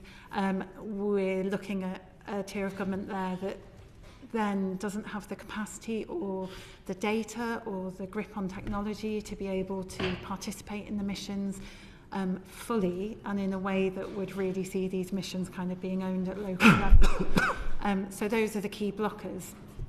And what can Whitehall central government do to kind of overcome those blockers? And we've already talked about kind of upskilling, but interested in that kind of sharing of skills and cross-pollination of ways of working and ideas. So on a very granular level, what would it look like if we were to set up secondments between local and central government mission teams? To get that, we've already talked about that kind of cross-Whitehall, but to get that cross-pollination of skills and expertise. DSIT's looking at technology and AI and how to kind of support central government. What role is there in kind of skilling up local government? It's difficult for local governments even to procure the support they need to use technology well. So how can we be generous with that expertise as well? And then there's a real question around funding. Integrated settlements are a positive step in the right direction, but in the meantime, while local governments are still struggling to deliver business as usual, it's going to be incredibly difficult. So mission dedicated funding must be freed up and sent kind of down those tiers of government if we are to mobilise successfully. I threw you devolved. You did a bit. Yeah. I'm not sure I've got much more to add actually, so I've said quite enough already. Do you have any further questions, Michelle? Yes, so I know you've previously emphasised the need for buy-in at devolved and local levels. So what happens if not all want to participate, and can they be made to? How do we ensure of that? I think this comes back to the shift from command and control to stewardship. In a mission-driven approach, nobody can be made to. This is a kind of inherent risk. You're requiring people to participate, and the levers, the kind of accountability levers or the sticks rather than the carrots just aren't there in a mission-driven approach. I guess the predominant stick would be demonstrating real success in one area and kind of leading by example, creating a community of practice and energising local government around what can be done. But, this is an inherent risk in a mission. You cannot make different bits of the system do what you want. It requires, it's reliant on trust, collaboration and shared ownership. Thank you. But if I can, I do have a supplementary on this though. I mean, what is quite interesting is I do wonder whether government realises just what a signal it set out last year, because I think conversations we're having already definitely with combinations of authorities, not necessarily on their own. There are many of the combined authorities or emerging authorities that are already thinking about how those authorities can come together to think about what the missions might be for, e.g. London. It's not London I'm thinking about necessarily. And they're just getting on with it. And I think it comes back to the most important thing I would always stress about here. The behaviours are the important thing here. I think we can get het up about what the mission might be at the moment, or it might be in 5 years' time. But I would almost say the mission itself is immaterial. It's breaking the current system and making a massive shift in terms of collaboration and behaviour that is important. And there are combinations of authorities around, definitely in England, and some in South Wales actually, that are already thinking actually what would the missions be for this geographic unit over the next 5 years. So if we can get to a point where actually independently of what is happening at central government, we have sort of units of government coming together to start thinking about how they work differently. There's a huge dollop of hope here, but it's the fact it will hopefully be much easier then to start thinking about how you can develop those connections across the country, because actually everybody's on the same page about needing to work differently and more constructively with each other. Just to come in again, the GLA are doing exactly that and setting up parallel mission boards with a sixth one around housing. I'm unsure of the progress as of now. This was in a previous life I was having those conversations. So I'm not sure where they have got to, but one of the main drivers was to be able to have open up conversation with national government and shape national decision making and kind of feed into national decision making. So there are opportunities here for local areas as well. It's not just the relationship isn't just one way, it's reciprocal. Peter Lamb. Nathan, building on some of that, I mean, you've clearly got extensive experience of local government. Do you believe that the capability currently exists at local government to tackle the mission successfully? I think there's not. Some local authorities will still have the capability to do it. Others will not. So that's the honest answer here. So I think about now, put my councillor hat on. If we were to expect my local authority in South Wales just to be doing this from the get-go tomorrow, then I think the answer would be no, because actually things are being run on a fairly tight ship. What I would say is that I know it won't be, not everyone on this table will probably be in favour of it, the reorganisation exercise that is happening at the moment, whilst I completely understand it might be taking people's eyes off the ball because we're trying to work out how we set these up. This programme does provide us with an opportunity to try and ensure the wiring for local government can be future-proofed. So I think if we're thinking about some of the principles for mission-driven governance and how actually we can bake in, like I said before, collaboration and other behaviours, we can start baking those into the new institutions from day one. But it is going to be a struggle. It is a massive challenge to many of the local authorities, especially as, understandably, the government has chosen to prioritise the regional tier. I think we all need to remember that, yes, we've been crying out for that strategic tier of government in the country for at least 40 years since the Met Counties were abolished. But the reality, again, it comes back to a point I've made. For most people, the interaction is going to be with their local authority, because that will be the service provider for most of the important services they need to look at. So we can't forget that actually we need to ensure that local government on the ground is in a position where it's not going to fall over. I mean, from a financial perspective, I've lost count of how many councils have already had a 114 notice issued. I think another 14 are expected to issue them in the next 12 months. And regardless of what is said around reorganisation, it's going to take some time to deliver. And the evidence from where it has already been undertaken is there are essentially no savings to be made because core services are so low to start with. Without a greater funding assessment, is it possible to try and take on these more significant tasks?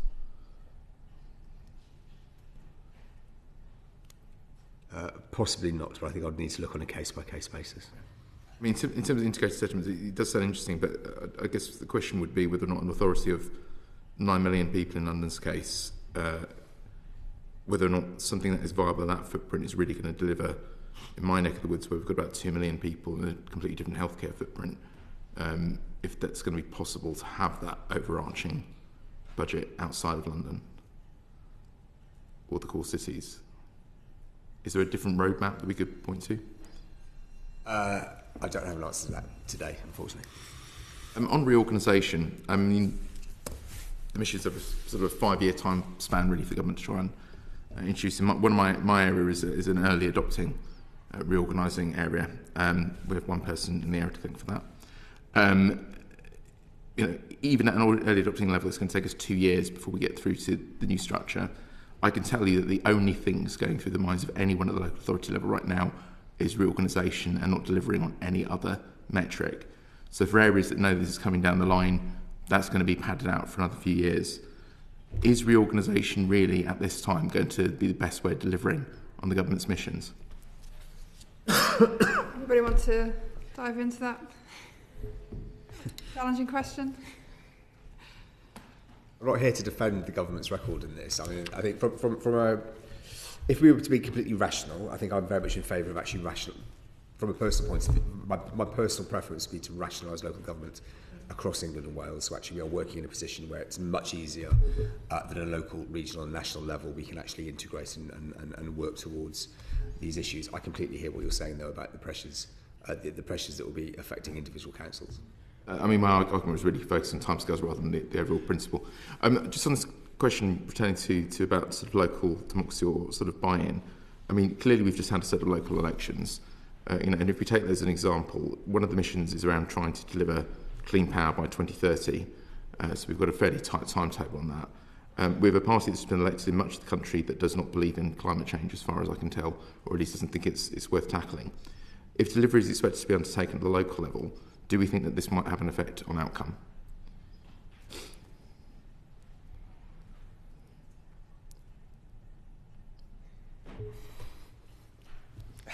Okay. I'm very happy to get. I'm very happy to get. It's not my specialist area at all. Yes, very plausibly, and I think you can see that in early steps and stage statements that some of the Reform UK-led areas have taken around, for example, the investment of their pension portfolio and the kinds of sustainable energy investments they want to support there. But that could go further in lots of areas because there are huge areas of policy responsibility which are devolved, which matter, particularly around planning system, building of national infrastructure and energy infrastructure. There is a profound tension here. This is an area where, for a long time, advocates of devolution have, I think, sometimes said we can kind of have it both ways. It will always work for whatever, and devolution will also be good for growth, and devolution will also be good for health, and devolution will also, and I think in many of those cases that's true, but clearly in some areas it won't always be true. I think it probably is part of the price that the state will have to pay for devolution is less consensus, particularly in regional governments and regional areas around national policy. We've seen that during the COVID pandemic with Whitehall taking a different view on some of public health policy to the devolved administrations. And I think we'll see that at a more local level. Personally, I think it's a price worth paying for a more representative democracy, a more devolved settlement. We are a huge outlier in terms of how centralised our state is, but absolutely it creates challenges for these big missions which require that level of collaboration all three of us on this panel have just been saying is crucial. I hope that parties and particularly local leaders will find a way to work around that on big national missions, but they may well not. And then just to kind of pose the converse, if we weren't to pursue mission government at the moment, what hope would there be for central government to be able to work with those local authorities that might be have divergent views about the existence of climate change or whatever issue? The point being that mission government, yes, requires a certain level of consensus, but it is also ostensive, kind of potentially the most powerful way to build that consensus. And that might sound hopefully optimistic, but it's actually grounded in evidence that opening up conversations about policy making does generally lead you to a point of consensus rather than polarisation. So I think there is, done carefully, mission government could build bridges between local government and central government, even where there's different political views or policy solutions. It will be challenging, though. That's not to say it's the solution in and of itself. I'm going to explore some more detail now, because my next question, Anna, is how big a challenge does a collaborative approach between different tiers of government present to Whitehall's culture and ways of working? I mean, I think we've just covered that in detail. Do you think Whitehall understands different tiers of government in the UK? Sorry, say that. Do you think Whitehall understands the different tiers of government, how they operate and what their purpose is? So I think the question would be, if they do understand, are they acting on it? And so is the behaviour there to demonstrate understanding? And at the moment we would say not. Whitehall, and we've talked about how funding, accountability structures, policy making processes are all faced inwards within Whitehall, and actually the behaviour of central government doesn't demonstrate an understanding of the priorities of local areas, a patchy understanding of the priorities of devolved government as well, but thinking particularly about those conversations with local areas, and I think we've seen that play out over the past 14 years in particular, in discussions around funding, austerity and the approaches to fiscal challenges. I mean, looking at the proposals for devolution, if you go to any local area and ask the public or their elected representatives what they want, the answer has never in any area that I've ever encountered come back with an elected mayor. There are many proposals for devolution, but an elected mayor is not a proposal. To what extent is the version of devolution we're seeing a model of Whitehall trying to reorganise local government for their convenience rather than genuinely bottom-up redesign? I'm not in a position to comment on that today, but it's an interesting question when framed in kind of consideration of the mission approach, so that kind of move away from command and control to stewardship. I'll pass over to other members of the panel. Yeah, okay, I'll answer this one. I completely hear I hear what you're saying very loudly. I guess the question for those of us, again, and we've been in this vanguard for a very long time together. If you've been arguing for devolution over many years, actually there is a moment now for the government to be acting upon this. Do we want to get to a position that right at that sort of 5 to midnight point of view, actually I don't like what you're offering? I think, would I personally be arguing that the country has been crying out for mayors or sheriffs or governors or whatever they might be called in some of the Shire County areas when they emerge? No, because you're right, on the doorstep. It's not something that people have been clamouring for. But if this model and the evolution of the model that we've now had for the past sort of, is it 2013 or 2014 since the first elections in Manchester, at least, because obviously the Mayor of London is a completely different beast when it comes when it comes to this. If the route through to beginning potentially a more genuine set of relationships between local and emerging regional tier of government is to agree and to go along with what the government is discussing, because actually they find that it is easier for this place at the moment to start having that relationship with a significant senior figure in a regional area. Personally, I think that's a price worth paying to actually get to the point of actually proving the point that actually greater contestability at a local and regional level is important for the lifeblood of politics, but also for the delivery of those services that people genuinely need. Because, with the greatest respect, service delivery decisions should not be being taken to the degree they are in central London at the moment. And I would agree with a lot of that. Just a final question on this, which to any member of the panel with an interest in it, which is, do you believe that Whitehall understands that local and regional government has an independent mandate from them and do not exist as a delivery arm of central government? I'm happy to come in. I think a bit like Anna was saying earlier, in formal terms, yes, but often in kind of revealed preferences, no, in terms of how Whitehall acts and relates to local and regional government. I think where the rubber really hits the road on this, where this is most acute, is around public money and public funds, where because we have devolved more responsibility and certainly kind of more accountability through excessive statutory duties to local government, but not reorientated funding, which is still overwhelmingly, the tax base overwhelmingly kind of comes into central government rather than local government. We have created a system where, in order to do the marginal new policy idea, or in order to have more capability, a bit like we were talking about earlier, local government's incredibly reliant on central government for funding.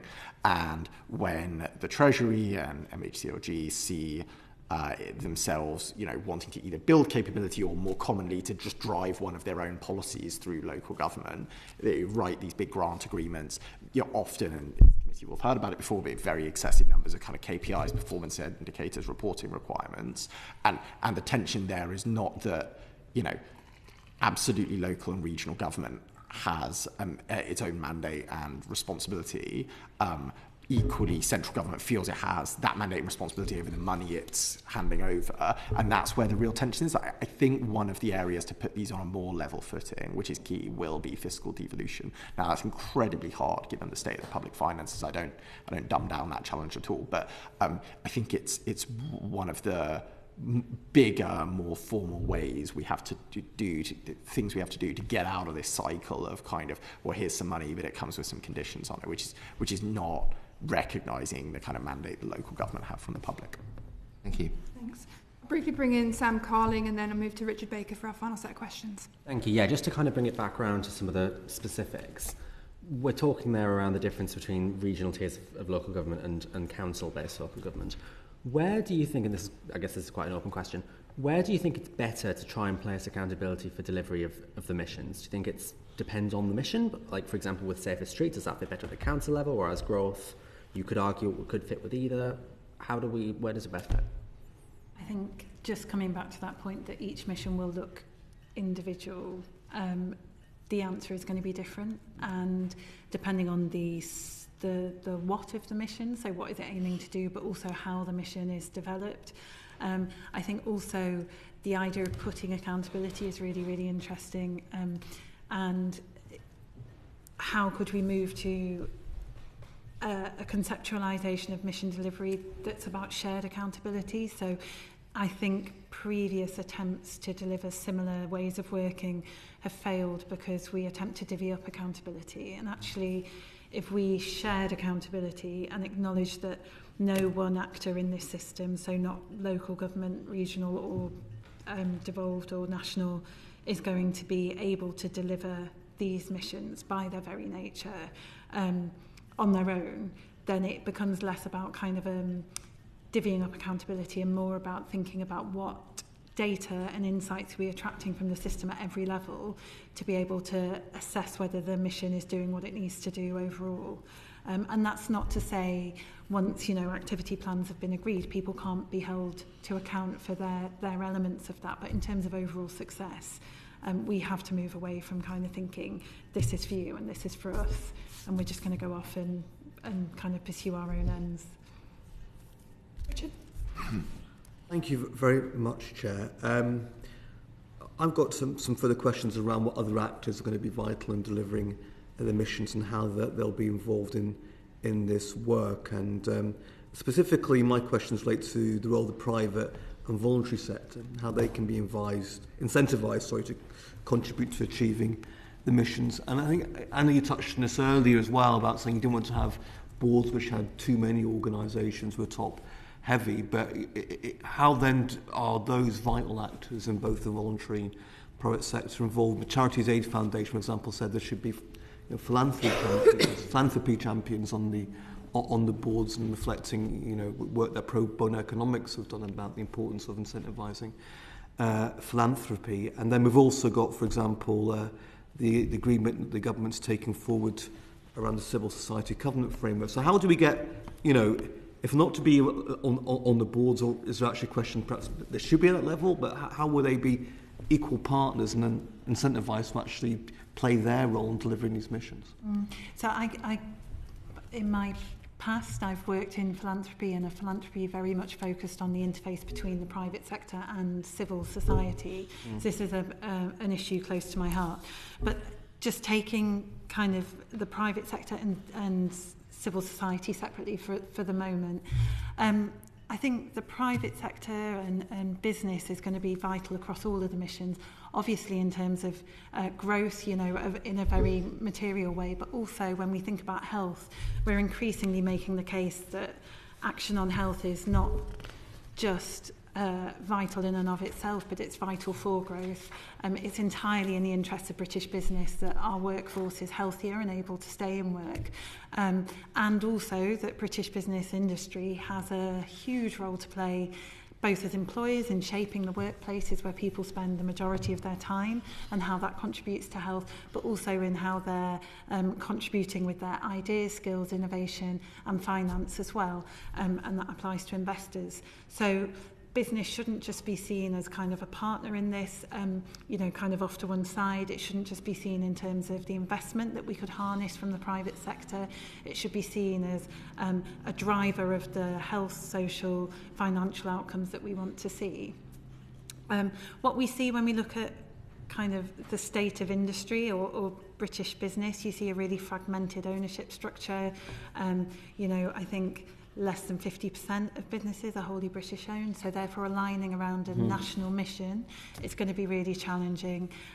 Our kind of governance structures are set up to encourage short-term thinking about share price fluctuations rather than those long-term goals. When we think about anchor institutions, the role that large businesses can play as anchor institutions in place, it's kind of similar conversation we need to have at a national level here as well, treating businesses and industry as anchor institutions in delivery of the missions.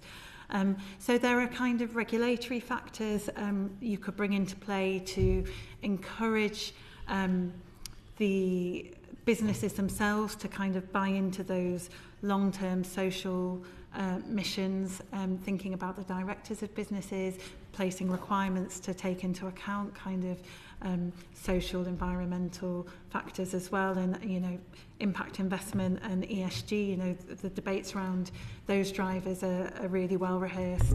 But then thinking about the government itself and how it engages with industry.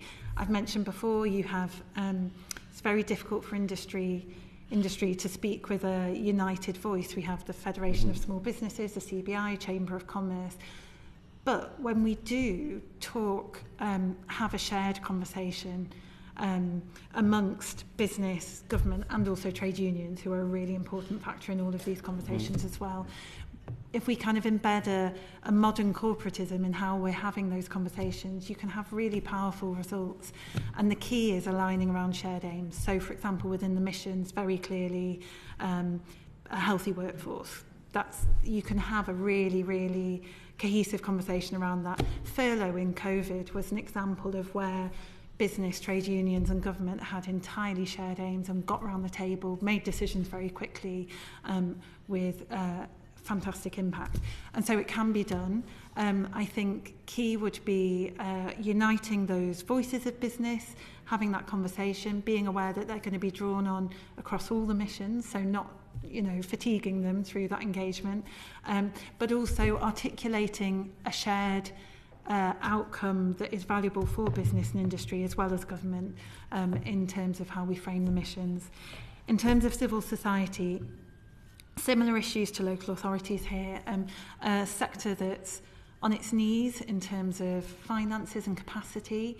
I think 80% of civil society organisations have annual income of less than £100,000 a year. So, that's an incredibly expert, hugely important sector, but again, that's lacking the ability to talk on behalf of itself in a really coherent way. We have the national representative bodies like MVCO, but with the financial constraints over the past kind of 14 years in particular, what you've seen is local civil society infrastructure organisations being stripped out. So how do local authorities engage with civil society in their place if those infrastructure organisations just aren't there? So we need to think about investment in civil society. The Civil Society Covenant plays a really important role. But again, that's kind of at national level, and for civil society to be active partners, we need to think of every tier like we did thinking about the tiers of government. And then finally, the role of civil society, like business, in delivery of missions, the value they can bring is both as service delivery organisations, as real experts on their issues, and also as advocates for change. And so we need to make sure we're creating the fora to draw on civil society expertise, avoid those conflicts that there may be around civil society as service delivery organisations in procurement, decisions at local area, but also not hinder that criticism in the direction of travel. We know that's a difficult balance to strike.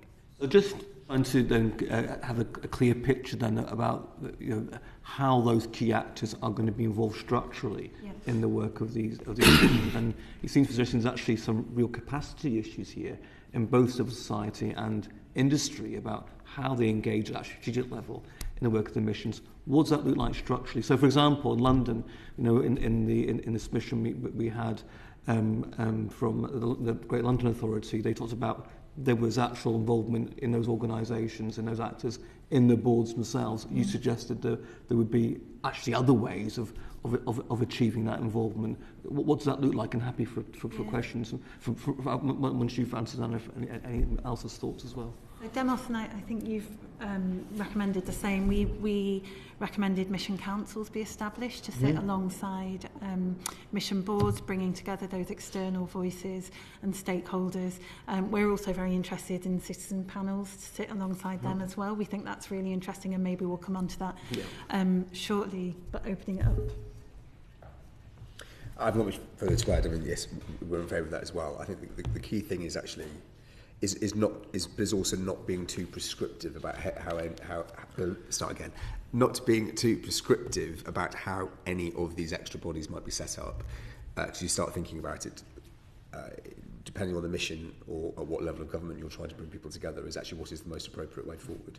So if we are thinking about how we can actually ensure there are sort of local or more regionally inspired missions and decisions taken about how they work, it's getting those organisations, be they public, be they private or social sector, in the room very early enough they can start kicking around the ideas about what the actual issues that need to be addressed and how they can help out. That really neatly leads me on to my next question. Well, thanks, Nathan, because we want to know more about what popular engagement in mission government will look like and how can that be embedded in the policy making around the work of the missions. So I know you just mentioned citizens panels. We've had a lot of discussion over many years around citizens assemblies. What do they look like? What's effective citizen engagement around the work of the missions? We've had sort of fairly nascent steps towards participatory budgeting, for example, around key local authority proposals, certainly in Scotland. So what does more popular engagement look like, and how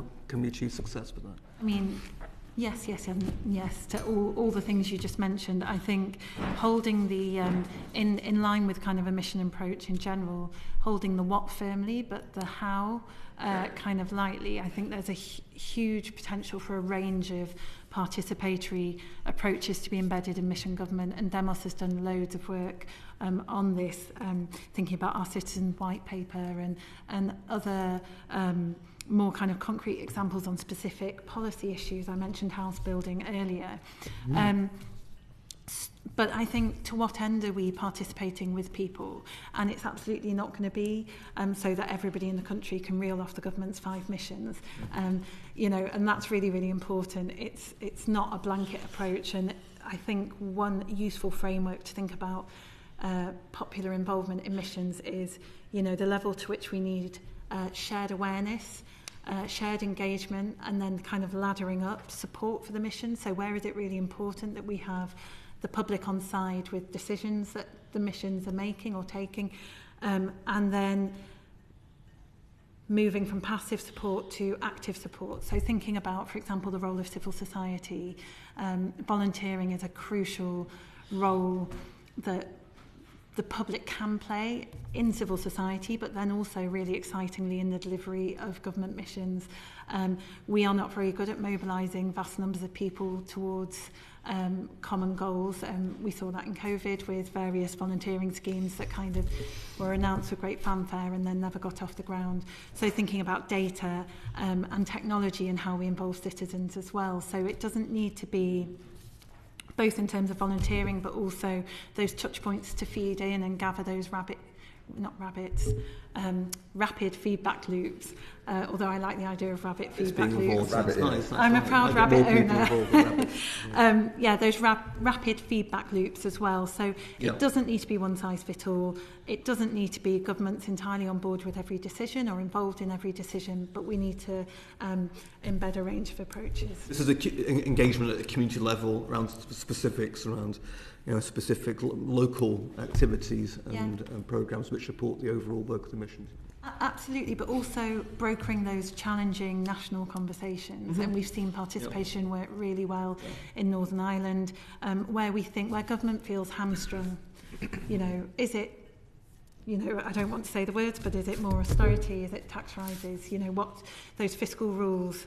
How do we navigate our way through the application of those and whether they need to change? And actually, public participation can be a hugely empowering force in that.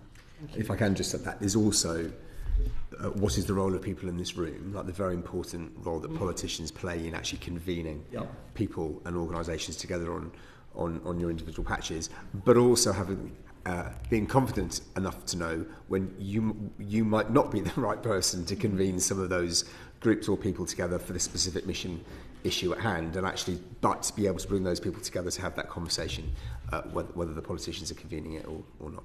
Thank you. Perfect. Just a final question on test and learn, because we haven't discussed it yet, and do feel free to be brief in your responses. I'll put the question to Nathan first, and then we'll wrap up. Yep. Obviously, where test and learn has worked very well is in the kind of startup culture and industry. Nimble, small organisations can pivot very quickly. That's not any description that anyone would necessarily apply to the civil service, as wonderful as it is. So the adoption of a more kind of iterative test and learn approach to policy is popular. We know it's popular in the Cabinet Office. Just briefly, what do you see as the major obstacle to embedding that approach culturally in Whitehall? I think there are 3 or 4 barriers there, and I'll try and be very specific, just give you the bullets. I think one is actually is the continuation of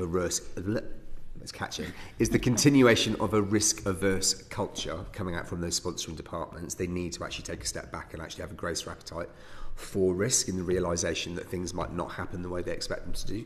So it's actually how can you change that kind of perception and behaviour.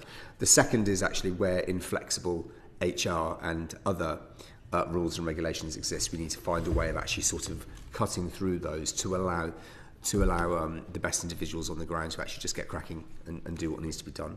The third, I think, is an issue we've touched upon this before, is the continuation of linear programme management and linear funding pools. Essentially, the whole point of this is actually if pots of money are made available and the people leading on these projects are given sufficient trust to go out there and to be able to make the calls they need to make, be it convening organisations locally or working out what the best way forward might be.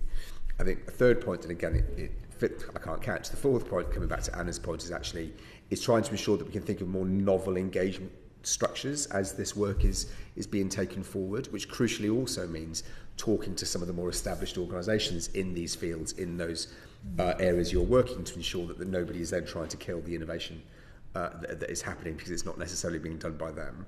And then the last thing is, I'd say, is the process, and this engagement, the engagement point is key. It's actually how you ensure, there is this feedback loop, but ensure that the engagement and the dialogue is kept open and constant between all the actors and the players working on these pilots. Great, thanks very much. You want to come in briefly, Joe? Just super quickly, I think that the sort of missing word in all of this and the missing concept, which is so important, is scale. It's one of scale, because I think government, particularly central government, is testing things all the time. It's learning very little from that, and it's almost never scaling up what it does learn, and respectively scaling down things which aren't working. And I think it's a sort of feature of the political economy of Westminster and Whitehall, which is that most kind of pilot projects are designed because the government feels it needs to, it's publishing a strategy and it needs to announce something, or something's gone wrong and it needs to say we're doing something about it. And so it decides to do a very small, very funding constrained version of the thing it would ideally probably like to do at more scale, and call it a pilot. It spends relatively little time ever evaluating that or setting up what are we trying to achieve with this and how are we going to do it. Too many of these pilots have no evaluation funding as part of them at all. Many of them don't even have kind of clear objectives. And then there are very few very challenging routes to scale. You frequently get pilots in government which show some success, show some early promise, then that time-limited funding cuts off. There aren't any other kind of buyers in government who are willing to fund it, and it stops. And so the government needs to think carefully about routes to both make sure it really learns from the things it's doing, and it spends time scaling them. When every pilot takes many, many years and every business case takes about a year to sign off and things like that, that obviously makes it harder. So actually a key part of test and learn is also speed of starting testing something, speed of stopping if it's not working, speed of learning from it, and speed in the decision of scaling up. To some extent, if all of that is going to take a very long time, you might as well not bother. Thank you. Final, very quick question from Richard quickly. I will be very brief. I've crossed out everything I was going to ask. I think I'll probably have to take you all out for gin and tonic to carry on the conversation. Not now. But is the government listening to what you're saying, your answer to our questions, effectively to the advice you're giving? Yes. You're free to say. I'd say. You want us to be brief at this point of the day? I mean, yes. Yes, but I would say it's sort of mixed. And again, the proof is in the pudding on some of this. I don't very much care for kind of were you invited to come and meet about it and talk about it, and did the announcement say they were going to? I kind of, when the rubber hits the road, when these things are uncomfortable, what's the revealed process? Are we starting to let contracts which are a bit more susceptible for test and learn and scale? Are we bringing in the kind of external talent that is going to help with that? Are we willing to be a bit more flexible on things like salary, which have been a kind of real burning point in Whitehall to do this? Are we looking at what level of risk? One of the things, and you've got to look for these signs which will really tell you that on test and learn specifically it's working, is if we start to get senior officials coming in front of committees like this and saying, yeah, we tried that, didn't work very well, we've published the 4-page, not much longer, evaluation, you're all willing to see it, we decided we're going to stop doing that, we're going to do something else, we did it all within one financial year very quickly. And we've got to wait and see on that. Brilliant, thank you. On that note then, I will bring today's evidence session to a conclusion. I'd like to thank you all very much for your very comprehensive, knowledgeable responses. As our witnesses, I think you've given a really great start to our inquiry, given us lots to think about, so thank you very much for your time.